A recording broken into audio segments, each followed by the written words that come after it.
तो बच्चों, अब पिछली क्लास में हमने स्ट्रक्चर देखा था, ठीक है। और अभी इस क्लास में इस सबसे पहले मैंने तुम्हें बता दिया कि पोलन ग्रेन बनते कहाँ हैं, ठीक है, कैसे बनते एक तरीके से वो भी दिखाया, पूरा माइक्रोस्पोर टेट्राड का स्ट्रक्चर उसके अंदर आपके डाइसेंस ऑफ एंथर के अंदर।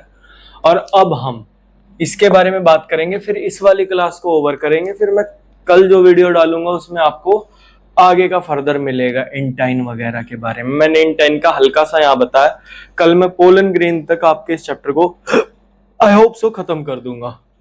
तो अभी देखो, पोलन ग्रेन मैंने बताया था तुम्हें कि इसको माइक्रोस्पोर नहीं बोलते हैं, मेल गैमेटोफाइट बोलते हैं, जो माइक्रोस्पोर के अंदर बनता है, या यूं कह लो माइक्रोस्पोर से बनता है, ठीक है।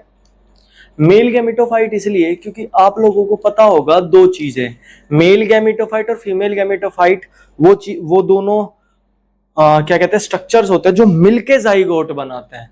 और माइक्रोस्पोर और मेगास्पोर जो होते हैं वो तो हमारे फीमेल और मेल पार्ट्स एक तरीके से स्ट्रक्चर्स ही होते हैं, बट वो जाइगोट मिलके नहीं बना सकते। फंक्शनली जाइगोट तब बनेगा जब ये, क्योंकि हमें पता है, मैंने पिछली क्लास में भी बताया कि पोलन ग्रेन की प्लॉइडी होती है एन, और मेल गैमेटोफाइट हैप्लॉइड होना चाहिए, तभी तो फीमेल गैमेटोफाइट का एन, मान लो ये मेल गैमेटोफाइट का एन है और ये हमारी फीमेल गैमेटोफाइट का एन है, ये दोनों क्रॉस करके दोनों मिलके तभी तो 2n देंगे जब हाफ नंबर ऑफ प्लॉइडी होगी इनकी, ठीक है।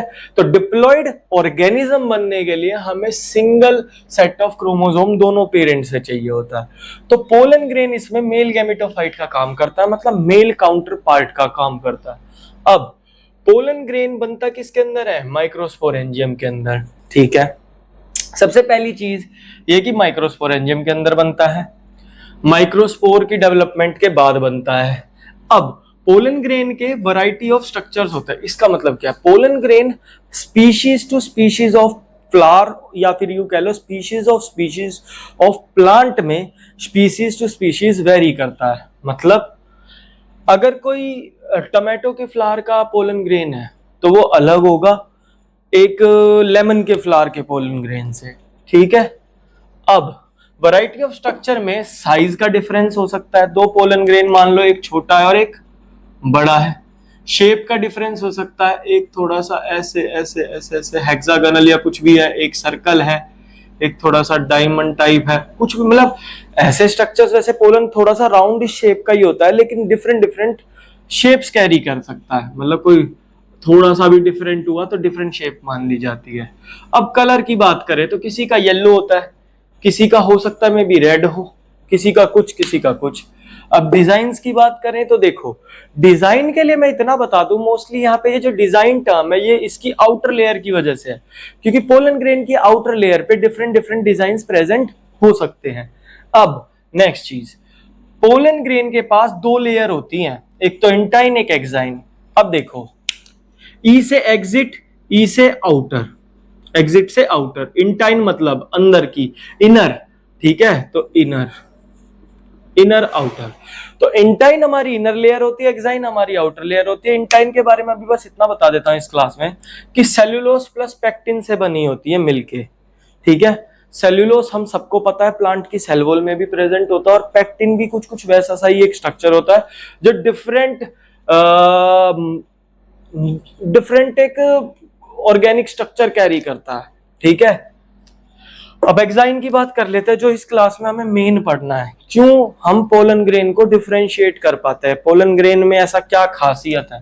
तो पोलन ग्रेन की सबसे खास होती है आउटर लेयर, जो कि बनी होती है स्पोरोपोलिनिन की, मेड अप ऑफ स्पोरोपोलिनिन। अब ये स्पोरोपोलिनिन एक ऐसा केमिकल सब्सटेंस है जो कि मोस्ट रेजिस्टेंट ऑर्गेनिक मटेरियल है। नॉन का मतलब है आज तक पाया गया, इस केमिस्ट्री की दुनिया में, आयु कह लो बायोलॉजिस्ट का ढूंढा हुआ, केमिस्ट का ढूंढा हुआ आज तक का सबसे रेजिस्टेंट ऑर्गेनिक मटेरियल। अभी सबसे रेजिस्टेंट की मतलब कोई भी एंजाइम इसे डिग्रेड नहीं कर सकता, no enzyme can degrade it.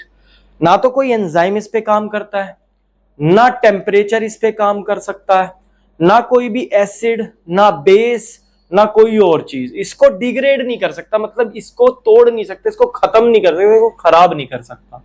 अब एक तीसरी चीज जो स्पोरोपोलिनिन के बारे में जान लो, pollen grain can be preserved as fossil due to this layer.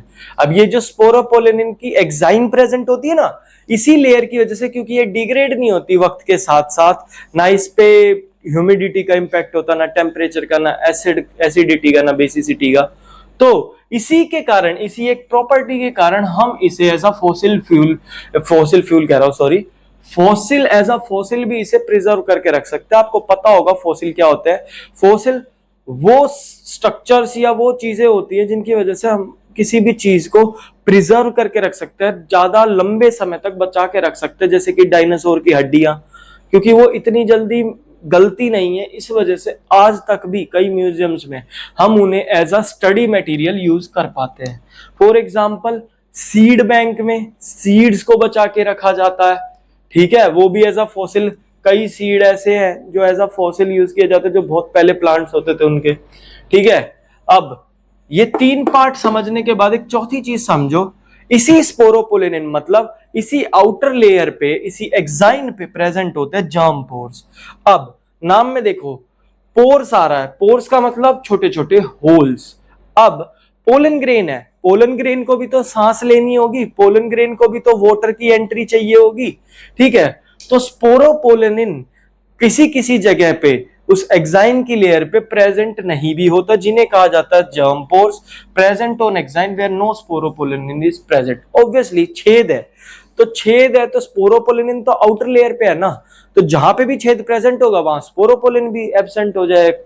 तो जर्म पोर्स वो पोर्स होते हैं जो एक्साइन पे प्रेजेंट होते हैं, मतलब आउटर लेयर पे प्रेजेंट होते हैं पोलन ग्रेन की, और वहां पे आपको स्पोरोपोलेनिन देखने को नहीं मिलता।